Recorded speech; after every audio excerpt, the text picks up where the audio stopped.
Good morning, afternoon, or evening, everybody, and welcome to Pangolin, the Conservation Podcast, the show dedicated to exploring and amplifying the world's underappreciated conservation stories.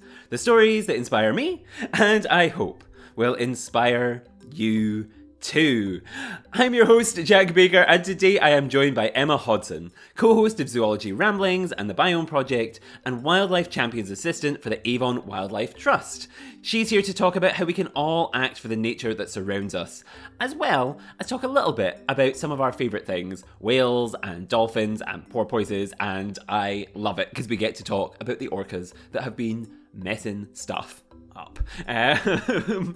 We also talk, of course, about what goes on around us, how we can protect it, and I think what's really special about that is that while both of us are based here in the UK, this advice is so transferable. So no matter where you are in the world, I know we're going to be talking about maybe UK-based examples, but a lot of the apps, a lot of the resources, a lot of the things we talk about are available all over the world. So take what we say and think about it and transfer it to your local context and be as excited for your local context as we are for ours and the weird and wonderful things that surround us here in the UK, which we will talk about very, very soon. And yeah, I always forget how brilliant they are, whether they be the birds, the little creepy crawlies, the weird, wonderful mammals. There are so many amazing things here to love, and I'm so grateful we get to talk about them. It's fantastic. Finally, of course, I should say we talk about her kind of recent rewilding film with the Biomes Project, which is absolutely wonderful, and her favourite underappreciated species, which, you know, is one that fills me with such Scottish pride. I can't tell you exactly what it is because that would spoil it completely, but I wouldn't want to miss it. Hopefully that's a terrible pun and probably gives you no clue as to who it is. Damn. Do you get it yet? Hopefully that gave you a clue. But if it didn't, look forward to that. And not until next time, we haven't even started yet. But that's enough for me. And without further ado, let's get started.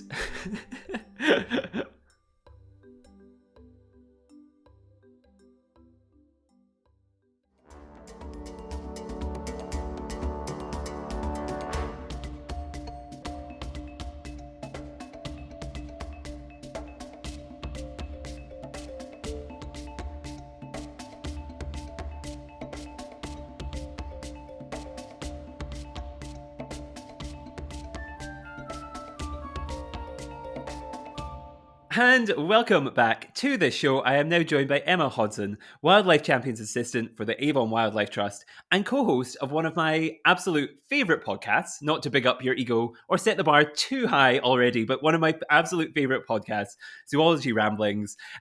She's here today to talk all about the incredible world of wildlife that we find, well, where we are based here in the UK, and the importance of local conservation.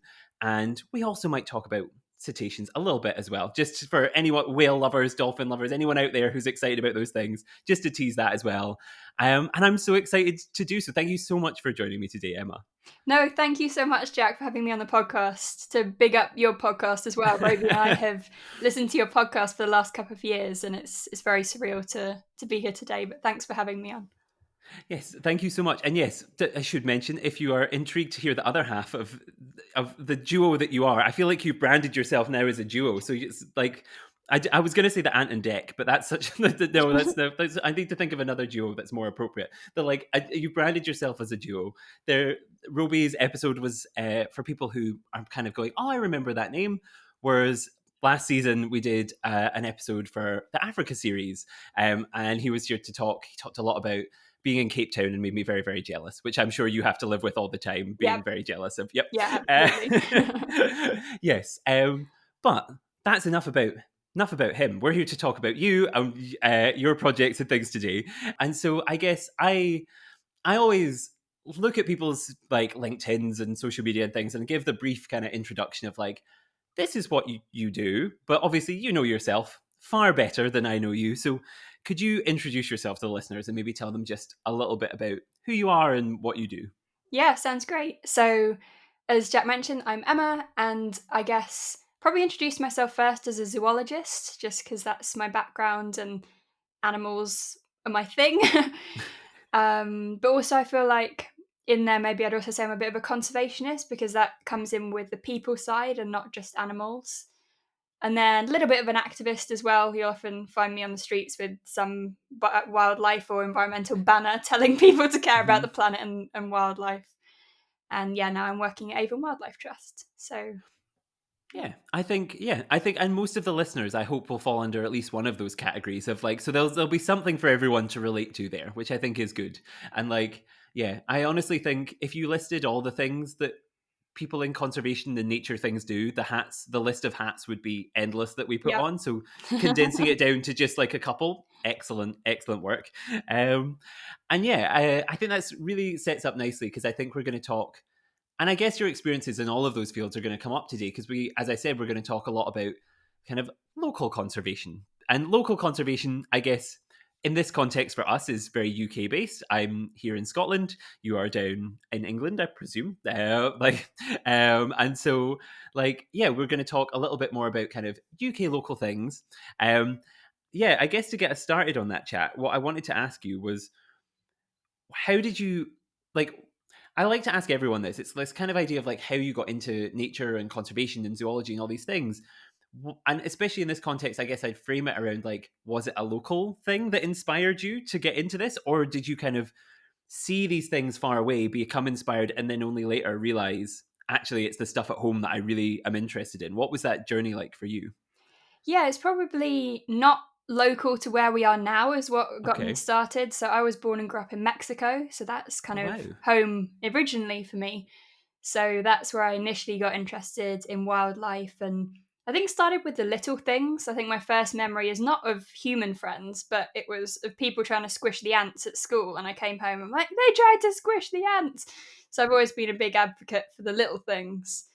Um, and then when I came back to the UK, sort of realised what was here and that I wanted to protect things in the UK because unfortunately we are doing quite poorly in terms of biodiversity globally. So kind of came from an environment where there was so much and it was so rich in Latin America to here in the UK where there is still amazing stuff, but we are struggling a little bit. So it's that wanting to fight for things here is what got me involved in the UK. That's really amazing. And actually, very strangely, the second episode in a row where someone's introduction to um, themselves has involved ants and caring about ants and seeing Really? ants and being inspired. Yes, like this is like I'm like of all the things to come up twice in a row. And we were talking because like the previous episode was talking about wildlife art, and I think that was quite a nice like, oh, like it makes sense because they are quite mechanical, kind of like interesting shapes and things. And so it's interesting now to hear another perspective on it. Of like, it's not just that they're physically interesting; it's that you wanted to protect them because they are important as well. It's what a strange thing to have come up twice in one I morning. love I've that. recorded both of these things too, so ants are clearly on people's mind today.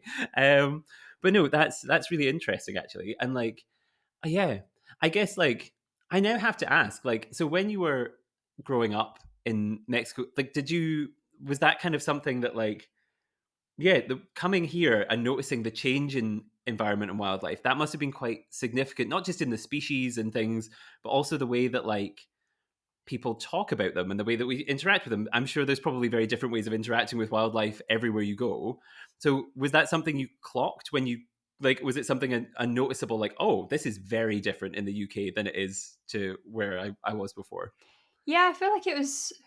I don't know if culture shock is the right word for wildlife, Hmm. but to go from somewhere that is so rich in wildlife, and I'd done kind of volunteering in Costa Rica and Iceland and things like that, where there is a lot of care for the species and there's a lot of conservation efforts in place, to come to the UK where hardly anyone's talking about wildlife in the general public. There's loads of laws that are quite backwards towards wildlife. And I guess when I came here, the shift was that we have to engage people. I went from Yeah. going, I never want to work with people and I want to be in the middle of nowhere studying animals to, okay, Hmm. we're in a city, we have to engage people. And that was the big difference, I think, here. That's really interesting actually, especially because like I guess growing up, like I notice it when I go other places, but like here it's kind of hard because it's the norm for me and it's always been the norm for me. It's kind of hard to like adjust to being like, oh, it's always shocking to me when I go somewhere else and see a different way of doing it when I'm like, actually, maybe our way of viewing the world is the shocking thing to everybody else. It's a very strange, it's a very meta question to start getting into, but it's an interesting one to I guess think about. Um, and I guess then having this view of the world where you were kind of like amazed by and kind of like you were already kind of in love with the wildlife, and then you come here and you're reintroduced, I guess, to an entire new range of species, an entire new range of plants and animals, and everything is just, I imagine, very, very different. What are some of the what were some of the standout things, I guess, when you came here? Like, what are some of your favorite like UK based species, I guess, like across the UK? Oh, there's so many. This is going to be hard to Yeah, hard to yeah. narrow it down. So Hmm. I think when I first came back to the UK, I really got absorbed in the rewilding movement. I know there's lots of different words that people use for it, but generally kind of reintroducing species that we used to have that could be brought back. So things like beavers, lynx, possibility of wolves, but I guess ones that are back, things like beavers, pine martens, bison, they're very exciting to me. Hmm. Um, but also the native things too, kind of like water voles, newts, glowworms, like some of the smaller things. So Yeah. a lot of things excite me, but I think that vision of what we could and maybe should have back in the UK is very Hmm. exciting to me. Yeah. Yeah. And I think it's something that we forget as well, that like, I don't know. I think because a lot of us exist in this state of like we get up, we go to work, we come home from work, we maybe go to the pub or we go out to see like a film or go out to do this or do that in the evenings. Like, and we kind of forget sometimes to stop and look around and realize that like incredible nature doesn't just have to exist on the TV or on like in like places that we imagine to be far away and amazing and colorful. And there's all these birds far away and there's all these fish far away and there's all these, because all these things are bizarre that exist here and are really interesting that exist or existed here. And if we kind of, yeah, if we focus on what is here a lot of the time, there's a lot to love and to dig into. um like I don't know if invertebrates are your thing. Probably maybe a little. Like I always am amazed by like working with children at the zoo, like for example, I think I like th- we recently did a workshop with like about moths and leeches and like all these things that I think people like don't like to think about a lot, but are here and are amazing and beautiful.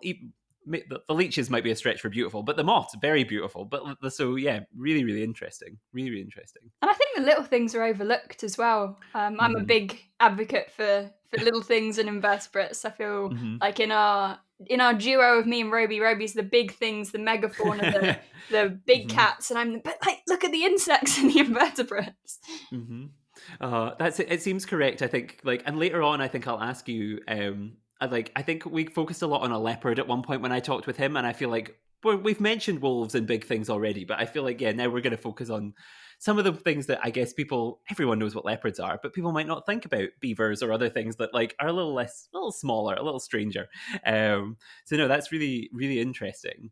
But I guess as you said, like there's all these things were here or are here, but like there's this kind of maybe lack of acknowledgement for some of them, or like there's this trouble like engaging people in some of them, and and a lot of them still face, but like them being like maybe not the most at the forefront of people's minds doesn't mean they're not important, and it doesn't mean they're not threatened by things, and it doesn't mean that they're not kind of, yeah, it shouldn't be protected. And I guess like a question I would have um, is like what would you consider, in your opinion, to be some of the major threats? Would you consider this lack of awareness to be one of the major threats, or are there other things in your head where you're like, these are serious problems that these kind of species in the UK face?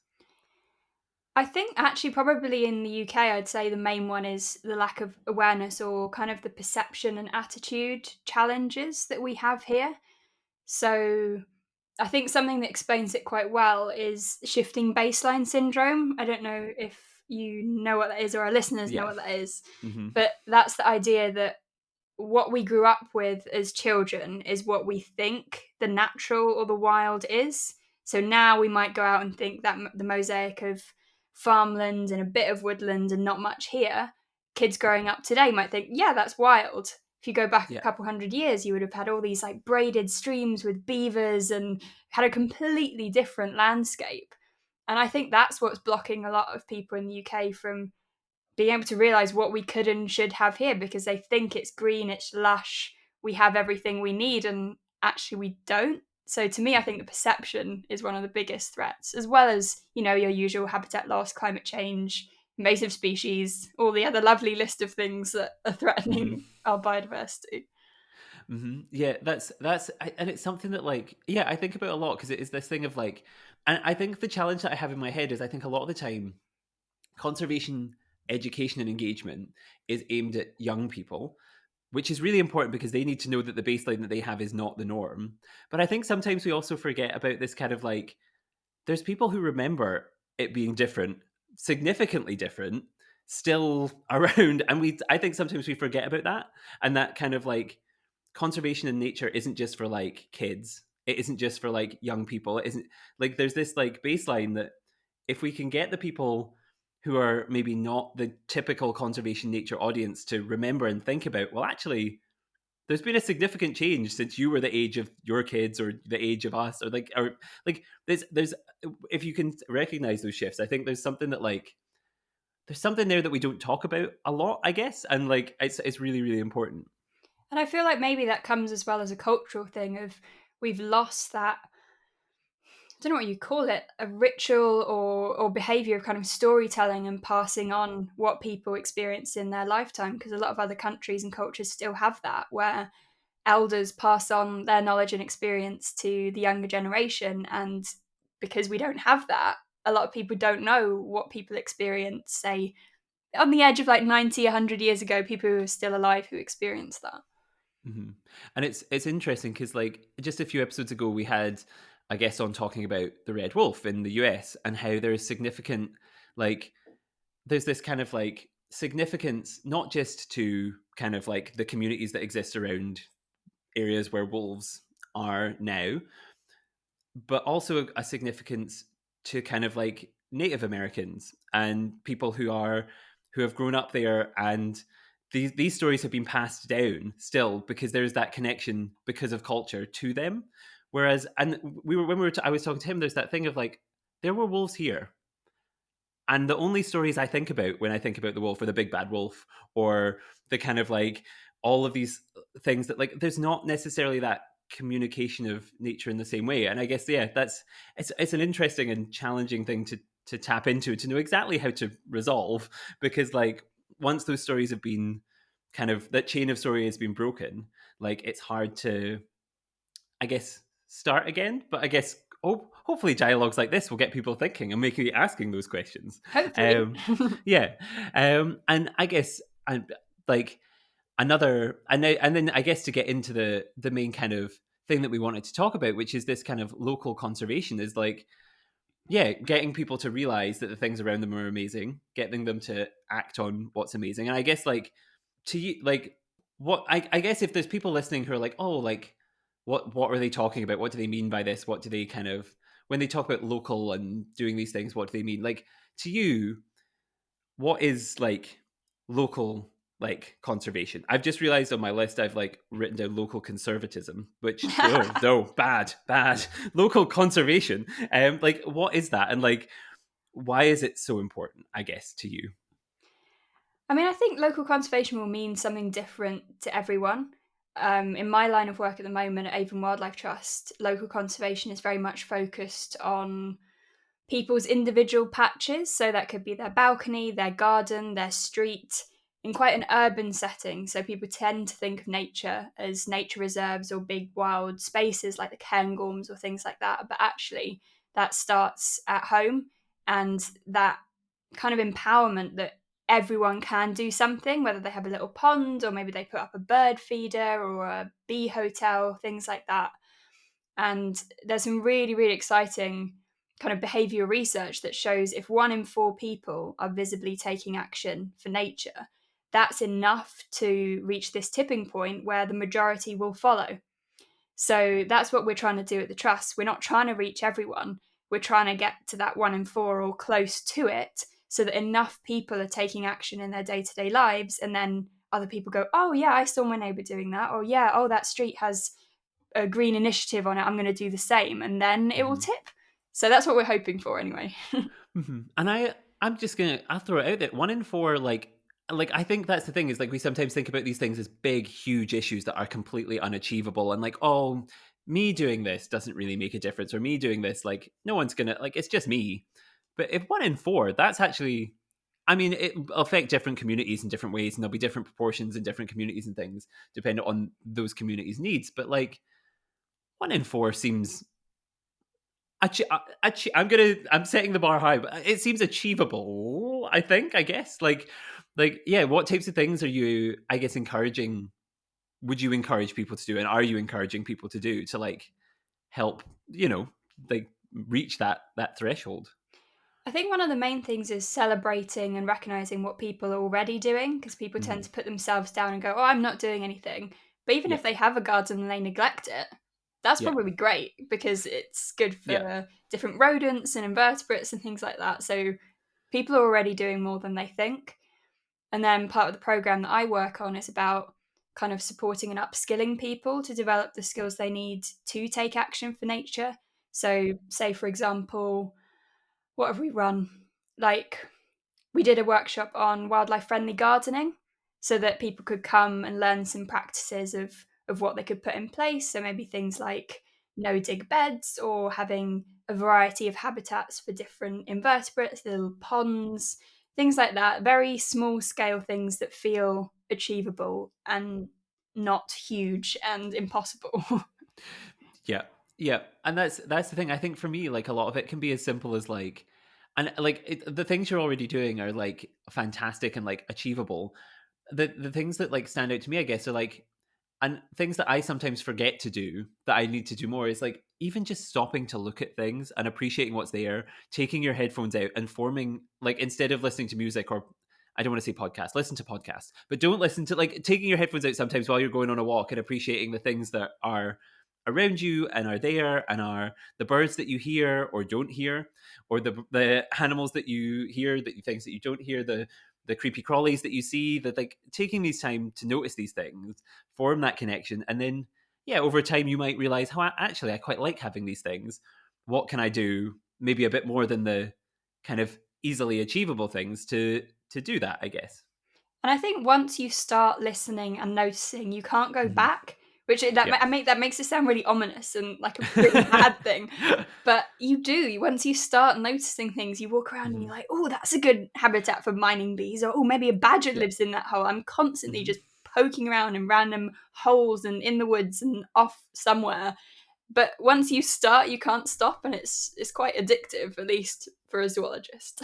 Yeah, I feel like though for everybody, I feel like everyone has everyone has that ability to be curious, right? And like you don't have to know. And I sometimes think this is like one of the problems with conservation sometimes, is that we go in really hard on scientific names or things, and those are important and they're really interesting and they have their place. But I just need to know it's the beautiful brown bird that comes and sits on my windowsill every morning that sings that song, and that's enough for me to love that bird. Like it doesn't always have to be that technical thing. And like I think if you have that curiosity, once you see the bird on your windowsill, hopefully you'd be drawn to be like, oh well, there's a river nearby, I might go for a walk this weekend and see what I see, or see this thing or that thing. So yeah. And I think especially now, this episode is coming out will be coming out in the spring, in theory, if we ever get there. In Scotland it feels like we're not going to get there, but it feels like spring is coming.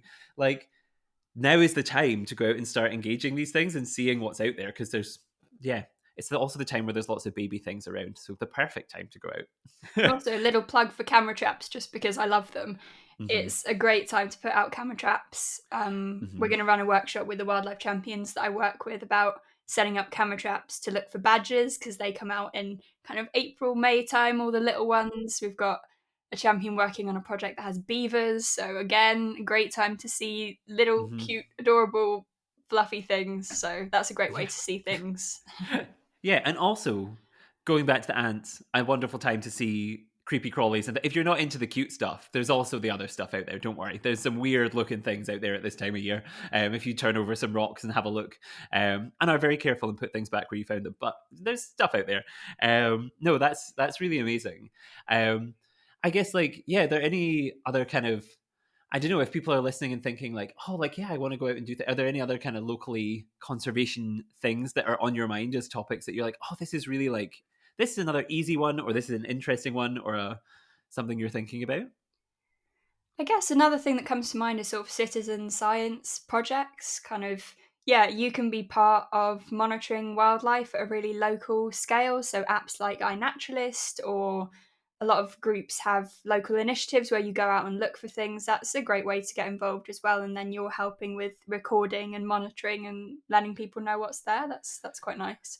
Mm-hmm. Yeah, and I quite like, and I have downloaded it recently. Like one of my friends, Guillaume, he is really into birding, and we went out the other week for a walk, and I downloaded, it's Merlin Bird ID, and you listen to and all you do is you take your phone out into wherever it is.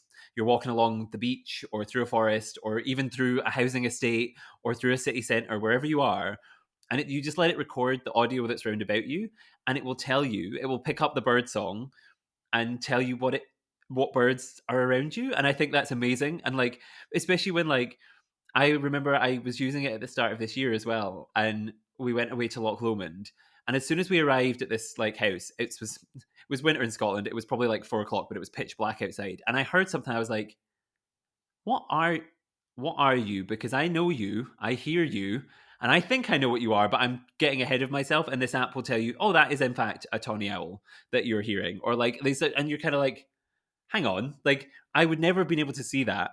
And as someone who's not an expert, would never have probably been able to identify exactly what types of birds make which calls, because that's not something that I am able to. I wish it was not something I'm able to do, but this app and these things are able to form that connection, which is like wonderful how technology and phones, which do absorb a lot of our time sometimes and distract us from nature, if you turn your relationship with it, can also be used to like, yeah, used to engage and raise awareness. And yeah, I really love that one. I really love that I one. really, really like that one. I think I often must look like a complete weirdo when I'm walking around because I'm there holding my phone up kind of above my head. And if Hmm. someone walks past, it looks really strange. But I just want Yeah. to tell them, oh, there's a gold crest in the tree, but that would probably make me look even more weird. That's fine. It's fine as long as, yeah, as long as you're not chasing them down to be like, look what I found. That, I think once you get to that stage, that becomes a problem. But if you're just holding the microphone up, that's fine. And yeah, the only thing is like I always end up having to be like, to whoever I'm with. The only time it gets awkward is like when we were away, for example, at Loch Lomond. My family wouldn't stop talking, and I'm like I love that, but shush, because everything you're saying is now being recorded, because I want to hear this like this bird. So like maybe cut some of the, like, if you're going to share any juicy gossip or something, just be aware that this is recording you at the time. So no, that's, yeah. And iNaturalist is another good one. I always think it's funny when I go home, there's like someone I know um in, like, where I grew up is Dunfermline, and like there's someone I know who works at the zoo who every time I go into iNaturalist, it's just them across the whole of the map, and I'm like, someone is in this town is really into it, and I know exactly who's going to have spotted all these things. But yeah, you can go on and like log the locations where you see different animals and things. And then what's also useful is, like, for example, when I was in Tucson a couple of years ago now, I really wanted to see a roadrunner. Like I've like I'm in the southern US. There's the one thing I want, like, you got to see, and you can go on and see where people have clocked, like, oh, this thing, if you're looking for it, people have seen here. And I'm like, yeah, living near the Water of Leith now in Edinburgh. It's a river that kind of runs through the city. I'm like, I want to go and find, if I want to try and see an otter, and it's not that you should go and like hang around to the point where you're annoying the wildlife that's there. But if you're looking for tips as to where to start looking for things, these things are really, like, really, really useful. Mm-hmm. And I think is it NBN Atlas is the other one in the UK, which is kind of where all the records go. So when people submit it to local record centres or indirectly through iNaturalist, then it ends up in NBN. So if you want to look for, I don't know, dormice or whatever you're interested in, you can see where all the blobs are, and yeah, roughly know where to target your your search, I guess. Yeah, yeah. Instead of because it's a big world out there that like if you were to kind of like go out there and try and do everything all at once, it might be slightly unachievable. It might seem unachievable. But yeah, if you can be a little more targeted, or there are more bird nerds out there. There are more like people who are really into creepy crawlies out there or mammals.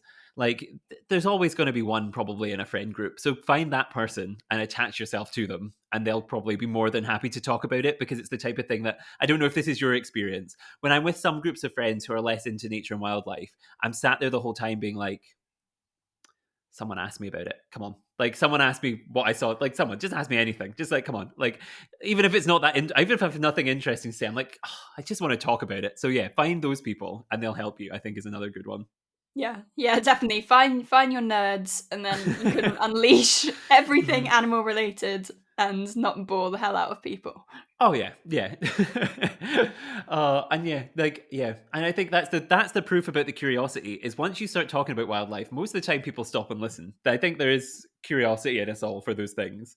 Um, I guess like something else that we kind of thought about talking about was obviously like all of these things are very good for going and seeing things that are there and on land and easy to see in some cases. They may be awkward to hide, but they are around you.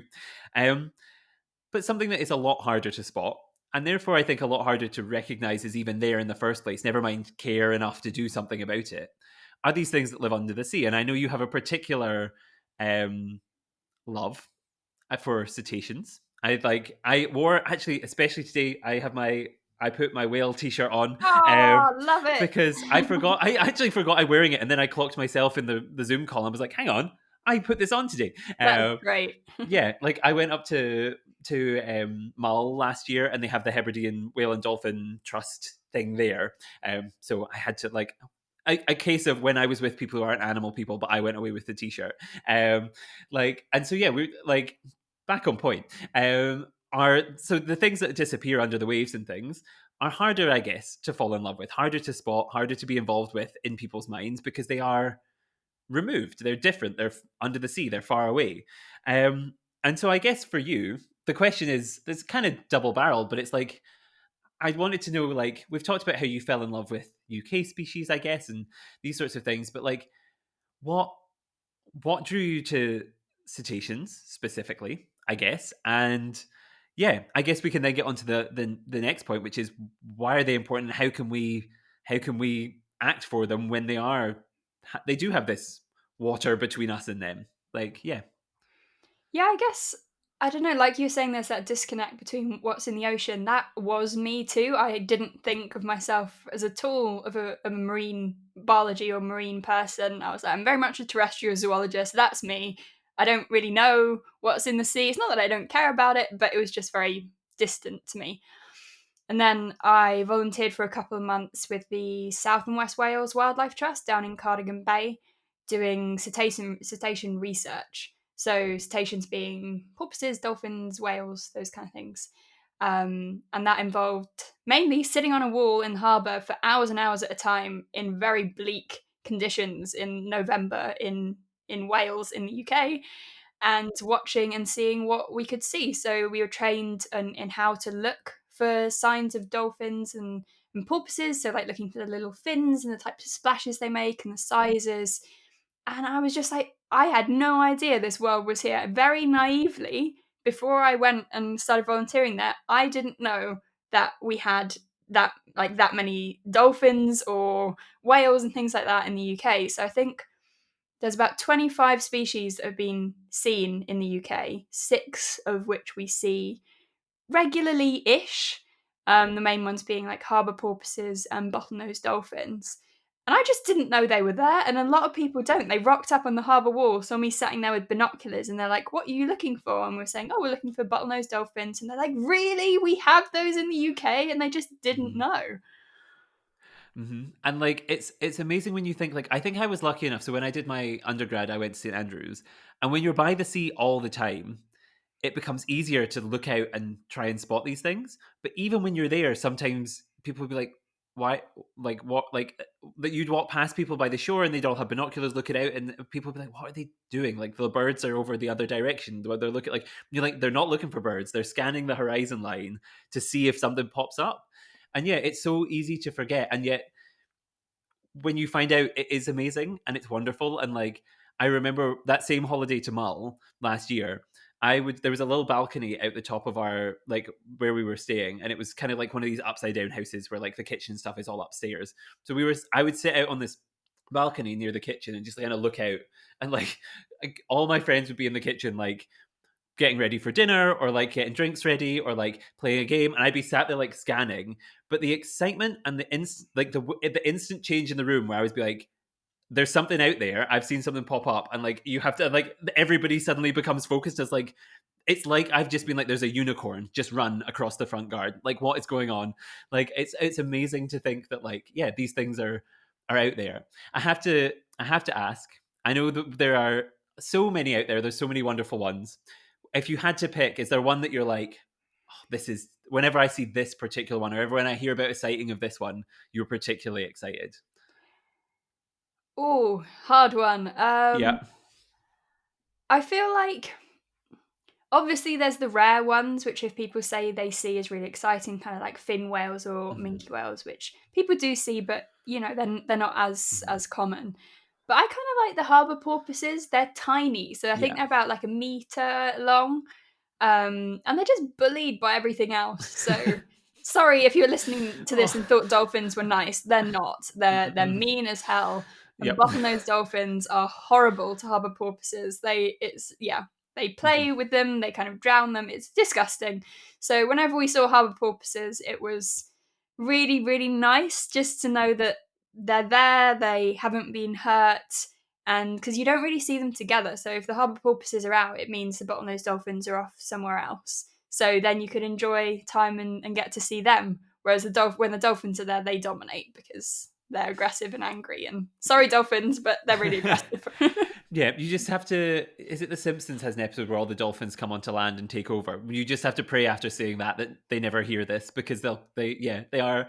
I think that's the thing. They have the charming face and carrot. They have, whoever does the dolphins PR has nailed it. Like, of all the animals, because you look at them and you're like, you are very charming, but also there's a dark side to you that we don't talk about a lot. But you are, yeah. There's Whereas something like the harbor porpoise, undeniably cute. Like, so it has that point. Undeniably charming, undeniably wholesome little thing. Like, yeah. Um, I don't know. I think, just to, I think, for I mean, there's always been a part of me, if I had to pick one, like, I always have loved the, like, killer whale, orca. Like, that is, I think that's a classic one you love as a child. But I think, like, the reason that I've come back around to it recently is just the chaos they've been causing with boats, because I'm like, yep, I okay, here you come. Like, there was a time last year where I was like, I don't know what's going on with all of these news stories dominating everybody, really confused by this, but I am really into it. Like, yeah, let the mega yachts have it. Yeah. Orcas, do it. Like when we Um, had the walrus in the UK and it started sinking people's yachts, and I'm like, mhm. I love this so much. This is great. Yep. Like, yeah, fantastic. Yeah, like, there's occasionally one of these heroes rises up the ranks, and yeah, like, there's been a few recently where I've been like, I love you. But I guess, like, we have talked, I guess, about them, like, but when they are these kind of removed things, what, like, how can people act to protect them? How can people do something to kind of, yeah, engage with these animals that are so lovable and so important, and so, like, provide so many important functions for ecosystems and do amazing wonderful things for local communities, for tourism? Like, they are so important no matter which aspect you look at them. How can people help to protect them, I guess, is the question. I think it always feels harder in the ocean than it does on land because it's not like you can create habitat for them. You can't really do anything physically. I think education and awareness is probably one of the biggest ones. So getting people talking like we are today, the fact that we do have cetaceans in the UK, they're really cool, they're really important. And I guess a few lifestyle things that could help. I mean, obviously, some of the main threats are things like overfishing or bycatch. So they're not perfect, but when you are considering if you eat seafood, things like that, there are some labels that mean there's a few more protections in place. So, like the MSC label or the kind of anti bycatch label. I don't know what the name of it is officially, but there are a few things that people could look out for to be more aware of fishing practices and if Hmm. they're harmful or not. I think they have changed the labeling system recently, so it has to say how it was caught. So if Hmm. it says deep sea trawler, that's Hmm. quite bad because Yeah. it's just gone and scraped the entirety of the bottom of the ocean. So just being aware of how things are fished is one thing maybe. Hmm. Yeah. And I guess something that I think about a lot, especially I guess being based in Scotland, first in Fife and then now in Edinburgh, something that happened recently that like I think about a lot is like if there is a major building like project going on near oceans or there's a major kind of development going on near the oceans, is holding account the people who make the decisions around those things to make sure that because I know for like when they built the new bridge that goes across the River Forth, for example, there was a lot of like noise and disturbance and drilling and impacts a lot of different things. Like the building work has like would will have impacted all sorts of different wildlife, but especially things that rely a lot on communication via or are sensitive and very aware of noise under, even if we are not particularly, if you're sitting at home being I can't hear anything underwater, doesn't mean that everything can't, because there are some big and important functions for noise and vibrations underwater. And so if there is a major building project or a development or a thing going on that involves disturbing the sea round about you, I don't know how often councils build massive bridges, but if there's something like that going on, hold people to account for things that are going on and say like, I hope you're considering this to the extent you should be and making all of the efforts you can be to, I don't know, minimize the impact on wildlife, because if it matters to you, it should matter to them because you're the one who has to vote for them in the end. And like, yeah, these are the kind of things that I kind of like to think about, I guess, and is a more local example, I guess, for me for these kind of things. Um, and yeah, I'm trying to think because like I used to work in an aquarium, and so there was hundreds of things that I used to tell people not to litter and to do this and show them nurdles. Which, if you don't know what a nurdle is, you should go and Google that because that's an interesting one. Like, there's all these little things that affect ocean ecosystems. But I think ultimately, what's quite nice is like if you love whales, like they're the easy sell, right? They're the easy like dolphins, these things like people like. But in acting to protect them, the ecosystems around about them will also benefit. They're one of these charismatic megafauna that benefit a whole other bunch of things by protecting them in the spaces they're in. You can help to benefit, if you like the weird, underappreciated things listening to this podcast, you can benefit the starfish and the kind of weird, like if you really love sea bass. I don't know who does. If you are out there, I would like to talk to you because I've not met anyone whose passion is sea bass yet in life, but I would love to talk more. Or bream or cat sharks or whatever it is, like your thing, like in protecting these kind of environments for the bigger things, you also help to protect for, the little weirder things as well, which is quite nice. Yeah, and I guess this comes under education as well, but I think people should just try and immerse themselves in that underwater world. I'm not saying go out with a pair of goggles and jump in the sea. Mhm. Just like there's a lot of online resources and stuff where you can listen to, say, echolocation clicks of dolphins or whales. And just something really cool that I learned when I was volunteering with in Cardigan Bay was we were looking at echolocation clicks of dolphins, and they perform these things called signature whistles, which is basically a dolphin saying, "Hi, my name is," and it's like their individual Oh. identification click that they do. Mhm. And so just to know that is so beautiful, and then combined with what you're saying about sound, where if you become immersed and love the sound of those clicks and noises and behaviors that they make, and then think, hey, what would that mean if suddenly those clicks are drowned out by shipping or drilling or machinery, and that communication is suddenly lost and impacted? So I think that's one of the most beautiful ways is just to sit and listen to what's going on underwater. Yeah. Yeah, it's just reminded me of one of my my only sister. I don't know, one of my, I was going to go with one of my friends, but I'm going to out her. My sister used to listen to things like that to fall asleep, which is quite a nice, relaxing thing. But I remember we were away on holiday once, and I was woken in the middle of the night by a very angry sister who had put her headphones in to listen to whale sounds on one of the streaming services. I'll not promote any particular one, but through a podcast. And because she follows me on said streaming service, when that ended, it auto played my voice shouting good morning, afternoon, or evening at her. And she was like, what the? And removed rest of the words removed for a politeness. But yeah, she was not particularly happy. But if you can make sure to just stream whale noises, they are an excellent way to connect to nature and relax. And yeah, uh, maybe don't listen to this in the middle of the night because yeah, I'll wake you up. I am not as relaxing as they are. But yeah, no, that's fantastic. That's really, really interesting.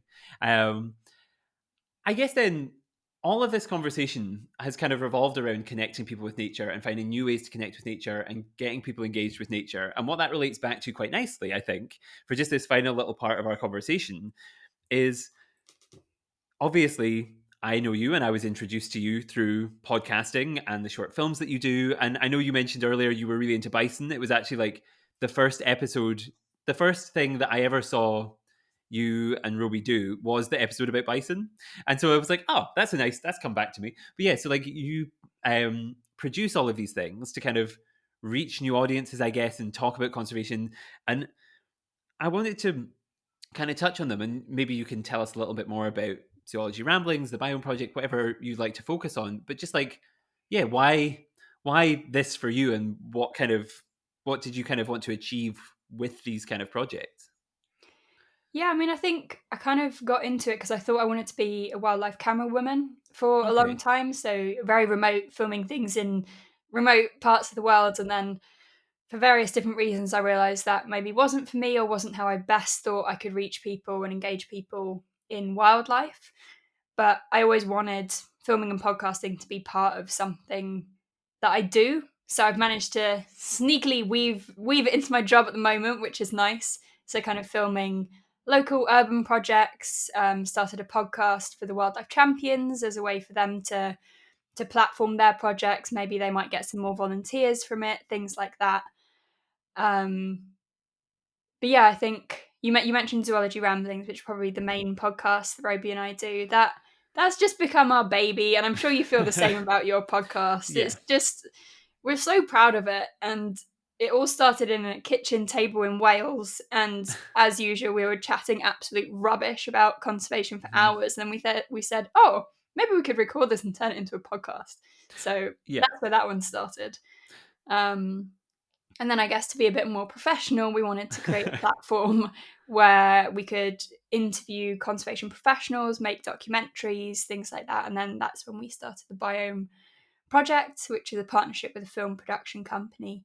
Um, and yeah, just want to keep raising awareness, really. I do it just to share what I love and hopefully break down complicated topics so that people can understand it. I just do it because I love it. That's, I mean, completely fair, because yeah, it's one of those ones yeah, I think it's very hard sometimes to be like, when you, because we had that conversation before, when you're that person in the room who wants to talk all the time about nature and wildlife, and but not always have the room to do it. This is like, I've always find it's like, even though this is a conversation between us, it's more than that, because there's people will engage on social media, and it feels like more than that, and it feels like, oh, we've got this big thing going on that, like, even if it's like, even when there was no one listening when the first episodes came out, it still felt really nice. And now that I know there are people listening, it's like this even nicer feeling of like, yeah, like, it's nice to see these things grow and realize there's more people out there, I guess, like us, who are interested in these things, but also people out there who didn't know they were interested in these things and now are getting brought in, is really interesting. And like, yes, I will give you a strong, I feel like I'll give you a compliment, because I feel like it's like I always feel awkward giving people compliments. I don't know what it is, but I'm like, I will say, like, I am not a zoologist by trade, which is not like, but I have always found that Zoology Ramblings, for anyone out there who is listening who would like a way, like, I know about conservation, I know about animals, and I love animals, but I don't necessarily know scientific names. I don't necessarily know certain things about them, and I like. But Zoology Ramblings, I feel like, does a really good job of taking science, and science that's more than just kind of like introductory in a way, but makes it feel very accessible. So like I really, that's why I just to give you like a little ego boost again, like I really appreciate like what you do on that show. I think it's really good, and anyone who's listening should go and listen to it because it's really fantastic. I really love it. No, it's great to hear that, because sometimes we wonder whether we're kind of pitching it at the right level, because when we started it we were doing university degrees in the subject and we thought, Yeah. okay, how the hell are we supposed to condense this and make it accessible? Yeah. Actually, I don't know if you've found with your podcast, kind of with the demographic you're reaching, we tend to be reaching quite a lot of younger people. So people maybe pre-university or end of school who haven't really heard of zoology or conservation before, and they go, "Oh my goodness, I didn't know this was a career option." And then they reach out and go, "How did you get there? How do you do it? Like, how do I make this a job?" And that's always nice, receiving those messages when people get excited. Yeah, and like yeah, and it always makes you go, "Ah, like this was worth it." Like I did like the hours spent editing or editing all the ums out of my voice or all the times that I said something that I was like, "Oh, that was not what I meant to say." All worth it. All worth it because it is. It's that reaching again people who yeah, it just takes 1 in 4 to be like, and if you can get, that's another way to get those numbers up of like making people care. That's so fantastic. Um, I guess then we're moving towards the end of the interview, and I guess like this seems like a natural point of like, obviously we've talked a little bit about it, but are there any episodes or films or things that have come out recently that you're like, oh, like based on this conversation, if you've listened to this, like you would love to hear about something that you've done with the Biome Project or with like Zoology Ramblings? Are there any things that you're like, oh, people should go and check this out too because I'm really proud of it and I like it and it's good.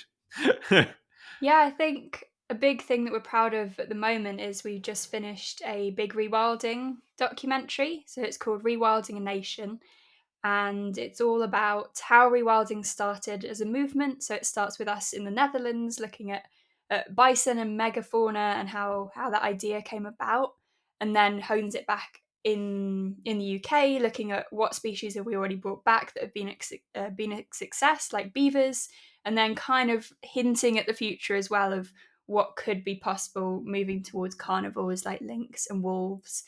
And it was just the most surreal experience getting to talk to people like George Monbiot and Derek Gow, and kind of icons that I've heard of and never thought I'd Mhm, get to chat to. Absolutely terrifying, but it was great. mhm. So we're hoping to do a film festival run of that. We've submitted it to Wild Screen Festival in Bristol, Amazing. and we'll just see what happens with it. We love doing it. We're not out there for the publicity. We just wanted to raise awareness about rewilding and what that could look like at home. Hmm. That's fantastic, and yes, like can't recommend it enough. Go and find it, watch it, appreciate it. Like it's yeah, it's brilliant, and I think it's like that's I really like the message of like at the end of like yeah, we're like I love the like because someone asked me the other day like oh do you do this because you want to be famous? And it's like, no. Like I do this because like I just want to talk about this stuff and I just wanted to like so like yeah and I think that's actually a really nice thing to like have acknowledged just like yeah this isn't about like it's not really about me it's about this thing so go and look at this thing because it's a good thing to look at rather than a self promo thing. Excellent answer. Good. Like, um, and I guess that like having talked about all those things, like I will of course like put links to the Biome Project and Zoology Ramblings and everything in the like description of this episode. So if you want to go down, have a look, find them, go and listen to them, subscribe to them, follow them, do all these things, find them on YouTube. All this sort of stuff is amazing. So go and check it all out. Um, and having said all of that, though, I guess like before I let you go, and before everybody goes and watches all of these and listens to all of these amazing things, I do have a couple questions that I always ask people just to wrap up. Um, Now, the first of those questions is kind of not irrelevant this time because it's been the whole episode. But the first thing I ask everybody is usually, how can people be more engaged in conservation? And I think no matter whether you're in the UK or Mexico or the US or Australia or Kenya or wherever you're listening from now, I don't know where you are. Hello, if you're out there. Like a lot of the advice is transferable to your setting. So we've kind of spent a lot of time giving you advice already, but I don't know, is there any last minute things or summaries of things you might want to highlight again of last pieces of advice for people out there, Emma? I'd say maybe just one take home thing is just Mhm. do what feels right for you. Yeah. There's a lot of pressure on having to do everything and change all your behaviors and go out there and save all the animals. If Yeah. you have one thing that you're passionate about and want to focus on a badger or a beaver or the little Mhm. brown bird that sings outside your window, Yeah. start with that and then it might lead you somewhere else. I think there's a lot of pressure on people to jump straight in and do all these things straight away when for some people that's possible and others that might take several years. It might be a big journey. So yeah, start wherever feels right for you. Yeah. I think that is the perfect piece of advice and the perfect summary of everything we've said. Like if it's putting a bird feeder up, if it's downloading an app, if it's going for a walk, do whatever feels right. But just doing something is the important thing. Um, yeah, I love that. I really like perfect piece of advice. I guess then the second thing I ask everybody, and we've mentioned a lot of different things throughout the episode today, from under the sea to the sky to everywhere in between. But I always, if you could, wrapping up, I always like to ask if you could highlight and spotlight one underappreciated species, because we started all about the pangolin and now we talk about everything. So if there was one underappreciated thing you could shine a spotlight onto, plant, animal, whatever, if it shocks you, Roby did not pick if a mammal, he picked a plant. So just to put that in, I was shocked too. So just like, yeah, so if you were like, if there, just to throw it out there, if there's, what are the things that would you shine a light on to? So maybe I'll do a curveball as well because I think Roby would expect me to say an invertebrate or a plant or something small. So I'm actually going to probably say beavers. You Correct. can Yeah. never shut me up about them. They are so cool. They do so Mhm. much for our ecosystems and can help us so much in the fight against climate change and biodiversity Yeah. loss. They are amazing. They're so cool. And you can see them here in the UK. They're wild. There are some legal ones and illegal ones, but they're still there. Yeah. And it's just, yeah, I love that they're back and they're gaining popularity and people need to talk about them more. Yep. That is an excellent choice, and I think yes. If you would like to learn more about beavers, there's another perfect plug because I feel like on many episodes of your podcast they come up, so people can go and listen to you talk more about beavers over there, because yeah, they are fabulous and interesting, and yes, I like especially being based in Scotland. I'm like yes, excellent choice. Because this season, I think when I did the Africa season, I like when people said things like secretary birds and stuff, I was like, and shoebills, I was like, I love them all. But this like Scottish pride hits a little closer to home. I'm like, yes, good choice. And then I guess the final thing to ask is easy question. Where should people go? Where should they follow? Where should they get you on social media or on YouTube or wherever? Like, where should people be going to keep up to date with you and all of the amazing things that you do? I guess the main place is probably my Instagram account, so that's Emma Hodson Wildlife. I am a very sporadic poster. I'm not on social media very much, but everything I do and want to promote and conservation stories will be on there. I guess more professionally, I'm also on LinkedIn, so that what am I on LinkedIn? Emma Fennel Hodson, that's me. I'm trying to use that a bit more just to promote what I'm doing at work and Avon Mm. Wildlife Trust and things like that. And then I'm sure you'll put the links Yeah. to the other ones, but the Biome Project is on YouTube, Zoology Ramblings is on various things, mainly Mhm. Spotify. But yeah, feel free to check any of those out. Yes, perfect. And I always like to, it's always fun to me to watch other people's, because I get asked that question when I go on other podcasts and I have to promote myself. I'm always intrigued to see when another podcaster gets asked, promote your things that you do. I always love to see the answers come out.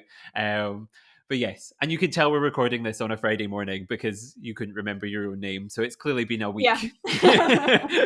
It's been a long week. Yep. But no, that's fantastic. And yes, all the links to that will be in the description, along with all of the links to Our social media accounts, we're at Pangolin Podcast on everything. I'm at The Only Jack Baker on Instagram, at Only Jack Baker on X. And I'm also on LinkedIn and all these places, so you can find me on all of them. And of course, make sure to subscribe to the show, leave us a nice review, do all those wonderful things. We would appreciate it very much. Still doesn't get any easier saying that. And it's almost more embarrassing to say it in front of another podcaster. I don't know why. It's just like that begging for like, oh, if you're out there, you know. Self-plugs are always hard, but yeah. If you've made it an hour in, you might as well give us a nice 5-star review. You know, you might as well. And so, yes, I guess the final thing to do is just say a huge thank you to you, Emma. It's been fantastic. It feels like it's been a long time coming to have you on the show. And that's been absolutely fantastic to talk about your work and some of the things that are a bit closer to home. And yeah, I really have loved it. So thank you so much for all of the information, all of the chat, and for producing a genuinely really fabulous podcast that I love. Thank you very much. No, thank you. It's been such a pleasure to be on here today, and we'll have to repay the favour and have you on Zoology Ramblings sometime. Perfect. Because if there's anything I can do well, it is ramble. So I will be there and live up to the name.